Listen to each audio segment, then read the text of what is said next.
Ինչու է շտապօգնության սպասելը երբեմն դառնում կյանքի ու մահվան հարց։ Սոցիալական ցանցերում կրկին բողոքներ են շտապօգնության համակարգի անարդյունավետության մասին։ Արեքսիայի կանչից հետո շտապօգնությունը ժամանել է շուրջ կես ժամ ուշացումով։ Ուրբաթ է կարիք եղել Քերու Դերենի Կոհանյանի համար շտապօգնություն կանչել։ 16:18 զանգել է, զգացել ուշանում են, երկրորդ անգամ է փորձել ու ընկալություն տևական ժամանակ լսել։ Զանգը սպասման մեջ է։ Իսկ ավելի ուշ հարցին, թե որքան պետք է սպասեն, պատասխանել են չգիտենք։ Հարցրել է ունեն մոտոցիկլետով ծառայություն, որ գոնե դրանից օգտվեն։ Շտապօգնության աշխատակիցն ի պատասխան էլի ասել է. չգիտենք։ Հիվանդը վերակենդանացման բաժանմունքում թթվածնով, հետևաբար ամեն մի վայրկյանը, ամեն մի րոպեն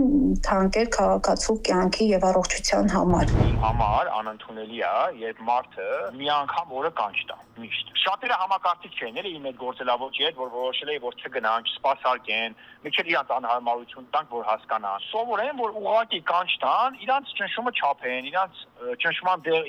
ճնշում իջացնող դեղորայքը ներարկեն, իրանց շաքարը ստուգեն, իրանք միշտ տարիների վեր ամեն աստծո կանչ են տվել այդ process-ների համար։ Հիմա ես էլ ասում եմ, եթե դուք ունեք ուժման կարիք, ես նոր չի էլի, արդեն ես մի 5 ամիս է։ Շտապօգնությունն ինչպես է որոշում, մարդն ունի քրոնիկ հիվանդություն, թե ոչ, ըստ դրական, թե ոչ, կամ եթե նույնիսկ հենց քրոնիկ հիվանդ է, ուրեմն առողջապահության ոլորտի փորձագետն անընդունելի է համարում երևույթը։ Հիվանդի մոտ սրացման փուլ է եղել, հետևաբար այս դեպքում եղել է ախտորոշման կողմնորոշման խնդիր։ Այն, որ մարդը ունի քրոնիկ հիվանդություն, դա դեռ չի նշանակում, որ նա սրացման փուլում չէ եւ անհետաձգելի բուժօգնության կարիք չունի։ Իսկ ինչ է կատարվում առողջապահության նախարարության կողմից ակտիվ ռեֆորմի ենթարկվող մարզային շտապօգնության ծառայությունում։ Facebook-յան օգտատեր Լիլիթ Մարգարյանը գրում է. «Ալավերդիում շտապօգնություն կանչելը մի ամբողջ բյուրոկրատական սարսափ է։ Նախ պետք է զանգահարել Երևան, հետո Վանաձոր եւ միայն դրանից հետո, եթե դեռ կենթանի ես, տեղեկությունը կհասնի Ալավերդի։ Այս շղթան նվազագույնը 40-ից 45 րոպե է տևում։ Իսկ եթե համացանց չկա կամ պլանշետն է անսարք, հարկավոր է սպասել ավելի երկար»։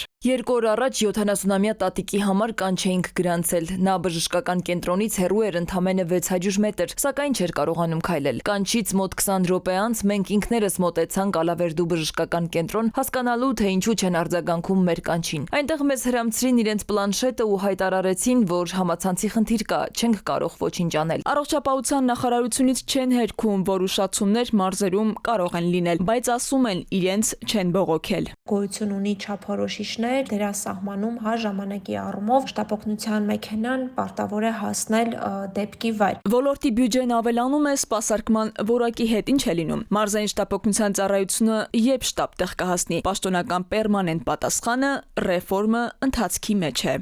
Քնարիկ Պետրոսյան, ժամը լրատվական։